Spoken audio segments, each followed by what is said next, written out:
In the spring of 2026, the United States and Israel initiated a massive, preemptive military campaign against the Islamic Republic of Iran. The offensive, designated Operation Epic Fury, was staggering in its scale. Over 5,000 individual strikes were executed within the first 10 days alone. The operation's stated objectives left no room for ambiguity: the total physical destruction of Iranian nuclear infrastructure and the systematic dismantling of the regime from within. In launching this campaign, the United States administration operated on a strict assumption of reciprocity. Washington had heavily supplied and supported Europe during the ongoing conflict in Ukraine, and it expected its European allies to deploy military support to the Middle East in return. Instead, the alliance fractured. All 32 European NATO allies refused to join the offensive.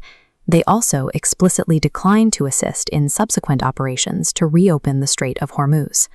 The refusal triggered immediate retaliation from U.S. leadership. President Donald Trump publicly branded the 77-year-old alliance a paper tiger and announced he was strongly considering completely withdrawing the United States from NATO. This diplomatic collision presents a crucial analytical tension. We must determine whether Europe's collective refusal signals a collapse of institutional courage, or if it is driven by a deeper structural logic. Europe's abstention is a calculated adherence to international law, a rejection of flawed game theory, and a necessary defensive posture against an asymmetric macroeconomic shock engineered by the United States. The legal bedrock of the Transatlantic Alliance rests on the defense mandate defined in NATO's Article 5. Operation Epic Fury fails to trigger this mandate.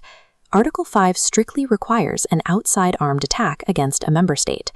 Because the United States and Israel launched a preemptive, offensive operation, the legal threshold for collective defense remains unmet.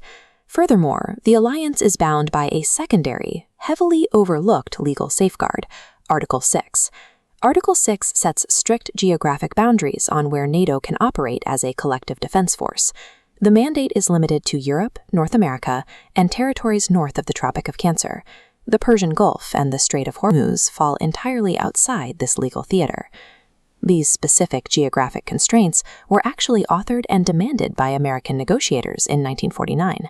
Congress insisted on them to ensure the United States would not be dragged into the colonial wars of European empires in Africa or Asia. The administration's argument equating support for Ukraine with support for the war in Iran ignores these parameters. The war in Ukraine is an in-area, existential, and purely defensive conflict facing the European continent. This matrix contrasts the legal, geographic, and operational traits of the Ukraine war directly against Operation Epic Fury. The data highlights a stark division.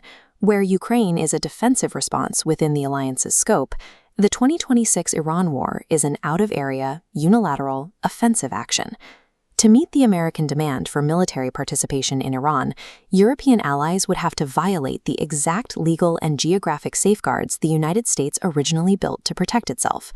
To understand how Washington arrived at this geopolitical miscalculation, we have to look at the psychological framework driving the current U.S. administration's foreign policy: transactional leadership.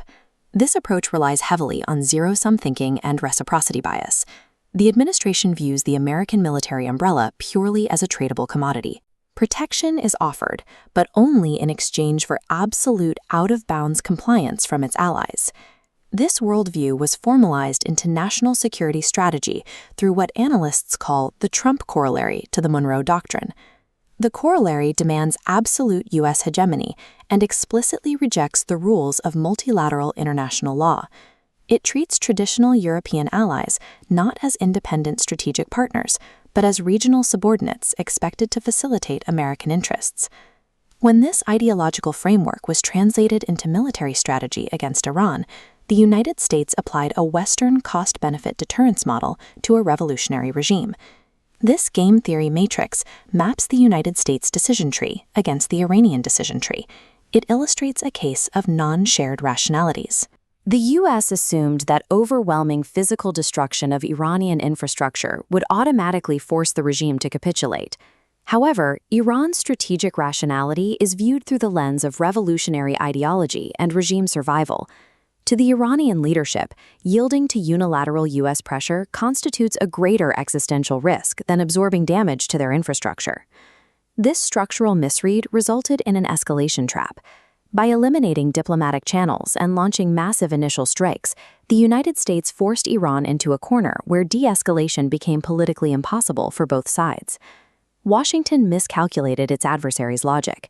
In response, Iran deployed a tactic that conventional American air superiority could not solve: the direct weaponization of the global economy. Iran's asymmetric retaliation was the complete closure of the Strait of Hormuz to commercial shipping, enforced through sea mines and targeted missile threats. The global stakes of this maritime choke point are significant. Prior to the conflict, 20% of the world's total oil consumption and 22% of its liquefied natural gas flowed through this narrow corridor every single day. The immediate financial cost of the blockade drains an estimated $33 billion from the global economy daily. But the pain of this shock is not distributed evenly. This is a deliberate case of asymmetric macroeconomic weaponization. The United States is heavily insulated thanks to its massive domestic shale oil production. The American economy can absorb the closure without facing a catastrophic collapse in its gross domestic product. This dashboard recreates the projected economic impact of a prolonged closure. While the U.S. GDP impact line remains relatively flat, the red line representing Europe and import-dependent Asian nations plummets, facing a potential GDP drop of nearly 5% and severe stagflation, driven by Brent crude prices surging past $185 a barrel. Yet energy is only half the crisis. The Hormuz closure threatens a second variable: the global fertilizer market. 1/3 of the world's seaborne fertilizer transits this exact strait. The blockade aligns with the critical spring planting season in the Northern Hemisphere. In the agricultural sector, missing this precise planting window results in demand destruction. Without immediate access to nitrogen and urea, crop yields collapse, and the losses cannot be recovered later in the year. This specific supply chain failure escalates the conflict from a regional energy disruption into a global food security crisis, driving up food prices across Europe and the developing world. For European leaders, refusing to join the U.S. offensive is an absolute necessity. Entering the war means endorsing the destruction of their own economies and global food networks. While the Middle East burns, Europe's primary strategic reality remains anchored to its original mandate: defending its eastern flank against Russia. Russia has escalated its hybrid warfare and sabotage operations across the continent. Diverting limited European naval, air, and ammunition resources away from this border to fight a regime change war in Iran creates an unacceptable vulnerability. The 2026 crisis has forced a realization across European capitals.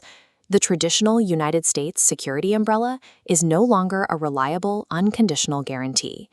Europe is actively adapting to this shift. As of 2025, all 32 NATO members hit their defense targets, injecting hundreds of billions into continental defense capabilities. Beyond conventional spending, Europe is adopting a total defense model, or kokonaisturvallisuus, heavily influenced by Finnish security doctrine. This network graph illustrates the total defense model. It operates as a whole-of-society matrix, integrating military assets with civilian logistics, private sector supply chains, and the national energy grid.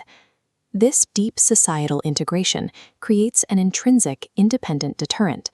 It raises the threshold for attacks so high that the society itself becomes the primary defense, regardless of whether Washington honors its commitments. The 2026 Rupture demonstrates an alliance strictly bound by the legal and geographic limits it was designed to respect. An institution built on collective defense cannot be weaponized into a transactional tool for unilateral hegemony.